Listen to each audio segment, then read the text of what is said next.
Bonjour, c'est Florent, on est sur le podcast Pilote ta vie, c'est la séquence 155 et aujourd'hui on va parler du doute. Donc je le rappelle, comme chaque épisode, comme chaque jour, tu vas sur dailypilotetavie.com, tu as le podcast plus la fiche PDF notamment. Aujourd'hui sur le doute, il y a pas mal de choses sur la fiche, tu verras, je te mets de plus en plus de trucs sur les fiches parce que je sais qu'il y a beaucoup de matière quand même sur les 10-15 minutes du podcast en général et que je vais assez vite aussi.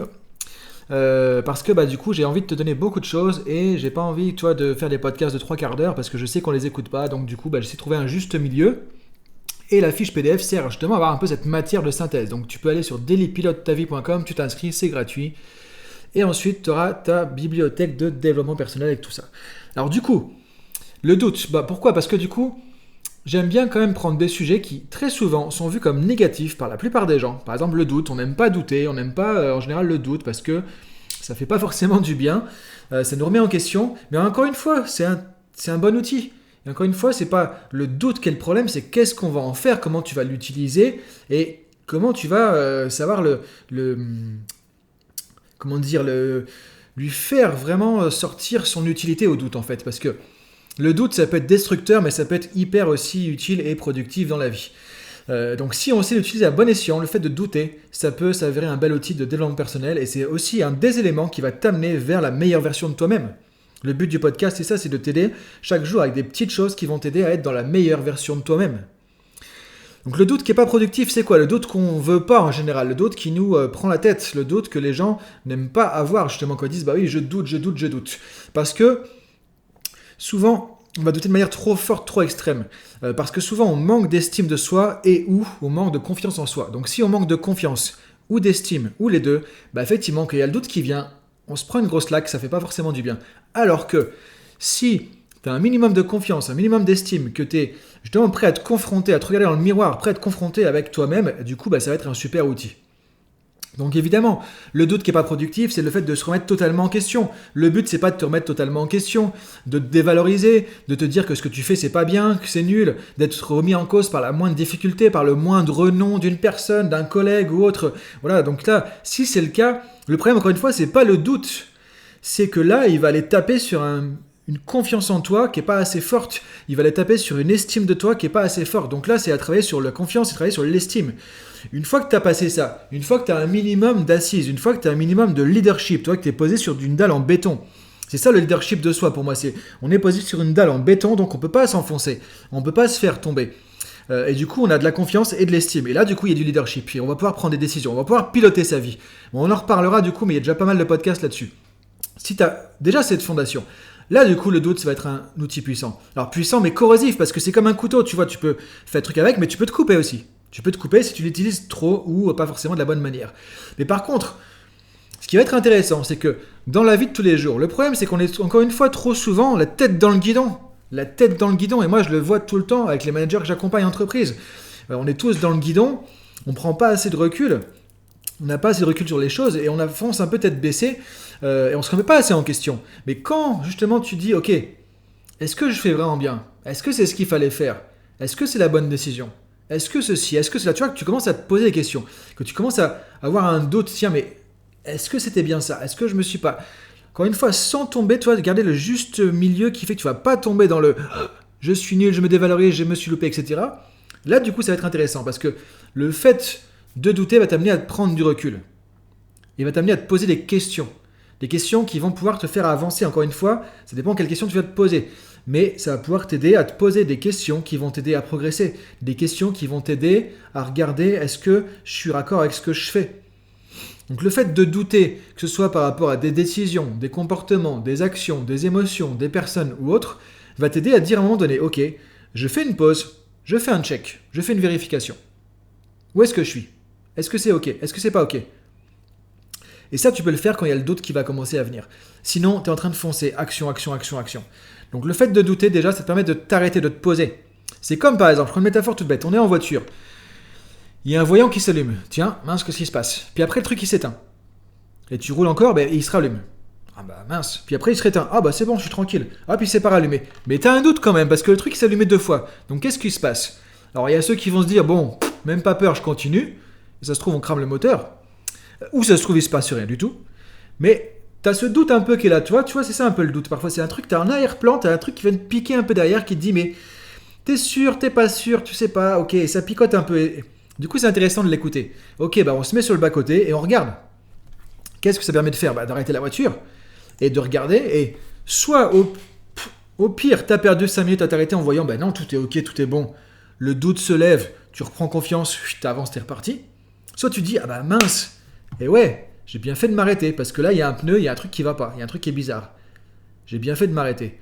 Et non, je peux voir qu'est-ce qui se passe. Alors, encore une fois que tu t'arrêtes, tu peux faire un constat. Quand tu as fait un constat, c'est comme tout, tu peux voir, ok, bah, qu'est-ce que je peux changer, qu'est-ce que je peux faire, quel est le problème, toi. Et là, donc, en tout cas, ça te permet d'avancer, de faire évoluer des choses.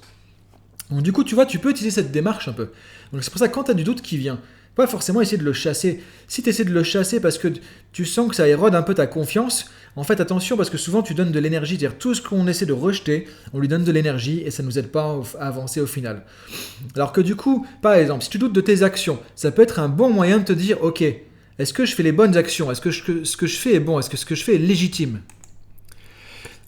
Et là, du coup, le doute, c'est un moyen d'aligner tes actions avec tes valeurs, de te poser la question, ok, est-ce que ce que je fais, est-ce que j'ai fait, est-ce que ce que j'ai fait, est-ce que ce que je m'apprête à faire est aligné avec mes valeurs, avec ce qui est important pour moi? Est-ce que je suis cohérent là-dedans? Est-ce que je suis congruent? Est-ce que c'est aligné avec qui je suis, avec mes valeurs? Est-ce que c'est une action qui est bonne par rapport à ces critères, par rapport à ces valeurs?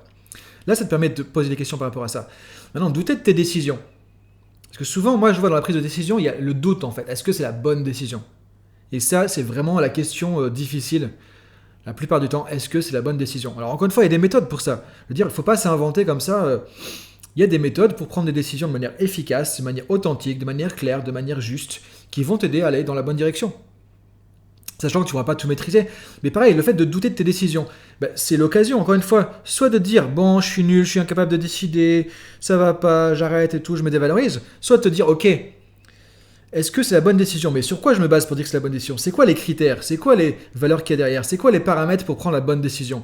Et du coup, ça va t'amener à réfléchir. C'est quoi la bonne décision? Comment tu sauras que tu prends la bonne décision? Et si tu n'avais pas douté, tu serais peut-être foncé tête baissée. Du coup, et tu n'aurais pas vu qu'il y avait le voyant qui s'est allumé sur le tableau de bord, tu vois? Donc l'idée, c'est de te dire, ok, ça permet de prendre du recul, de décider plus judicieusement, par exemple. Maintenant, par rapport aux émotions, c'est pareil. On a des émotions qui vont venir, on en a déjà parlé pas mal. Récemment, en plus, dans toute situation. Le fait de douter un peu de son ressenti, de se dire, mais qu'est-ce qu'elle vient foutre cette émotion-là? Qu'est-ce qu'elle vient faire là, tiens? Est-ce que c'est légitime? Est-ce que cette émotion, elle vient pour quelque chose? Ok, mais pourquoi elle vient? Qu'est-ce qu'elle vient me dire? Tiens, tu vois, de douter un peu de ce côté, tiens, j'ai une émotion qui prend le dessus, tu vois, ça te permet aussi de prendre du recul. Ça te permet aussi de prendre du recul sur ton émotion, de ne pas te laisser submerger par l'émotion, de prendre de la distance, de dire, ok, est-ce que cette émotion est pertinente? Alors oui, elle va être pertinente par rapport à quelque chose, mais est-ce que c'est pertinent maintenant? Est-ce que je réagis pas par rapport à un fonctionnement que j'ai depuis des années, mais qui est plus d'actualité maintenant, et je devrais pas réagir comme ça, mais j'en ai pas forcément conscience. Toi, ça te permet en même temps de prendre un cran de recul, de te mettre en recul par rapport à toi-même et de dire, ok, qu'est-ce qui est en train de se passer? Est-ce que c'est juste? Est-ce que c'est légitime? Est-ce que c'est bon pour moi? Est-ce que c'est en adéquation avec mes valeurs? Est-ce que c'est en adéquation avec mes objectifs, avec ce que je veux dans ma vie, avec là où je vais être dans 5 ans, avec ma vision? Et là, du coup, tu peux aplanir les choses et te rediriger. Tu peux le faire avec les émotions et du coup tu peux aussi reprendre plus le pilotage de tes émotions de manière plus efficace comme ça, parce que l'émotionnel, si tu te fais submerger, c'est pas toujours de bons conseils non plus, ça peut t'amener dans des mauvaises directions aussi. Douter de ce que tu veux, parce que ça on le voit souvent aussi. Je sais pas ce que je veux, est-ce que je veux A, est-ce que je veux B, est-ce que je veux B plus C, est-ce que je veux D, est-ce que je veux A plus C, et puis peut-être le D aussi. Toi, ça te permet aussi, quand tu doutes, de dire ok, on pose le truc, on va clarifier ça. En fait, ce qui est génial avec le doute, c'est que le fait de sortir du doute t'amène à faire un processus de réflexion, de recul, un cheminement qui te reconnecte avec toi-même. Et aujourd'hui, c'est juste ce dont on a besoin, de se reconnecter avec soi-même. J'espère que tu vois un peu là où je voulais en venir par rapport à ça. Et du coup, tu peux utiliser le doute de manière efficace. Et pareil, avec les autres, douter des personnes, douter de leurs intentions, douter de leurs comportements, etc. Encore une fois, le but, c'est pas d'être suspicieux, d'être parano, mais de se dire, ok, est-ce que je suis raccord avec ça? Est-ce que je suis ok avec mes relations? Est-ce que je suis ok avec les comportements des autres? Maintenant, à quoi je dis oui? À quoi je dis non? Est-ce que je suis raccord avec ça? Est-ce que je suis ok avec moi-même? Et là, encore une fois, ça te permet de faire du ménage. En fait, le doute te permet de faire un ménage, de repartir avec une feuille blanche, de dire, ok, c'est ça que je veux, c'est là-bas que je veux aller. plutôt que de foncer tête baissée, parce que ça te remet en question, et ça te confronte à toi-même, et parce que ça te confronte à toi-même, ça va te faire sortir de ta zone de confort. Et on revient à différents podcasts précédents, ça va te faire sortir de ta zone de confort, donc ça va t'aider à avancer, ça va te forcer à évoluer, parce qu'il y a une remise en question. On n'évolue qu'à travers des remises en question, soit les nôtres, soit celles que la vie nous met dans la tronche, avec des claques qu'on va se prendre quand il y a des événements difficiles. Donc tu vois, le doute peut être vraiment quelque chose de très puissant, d'utile. Donc je t'invite à réfléchir à tout ça, et à pouvoir voir que le douter, c'est aussi une occasion de te réaligner avec la meilleure version de toi-même. Donc je te laisse cogiter sur tout ça et je te dis à demain, bonne fin de journée ou bonne journée à toi, salut!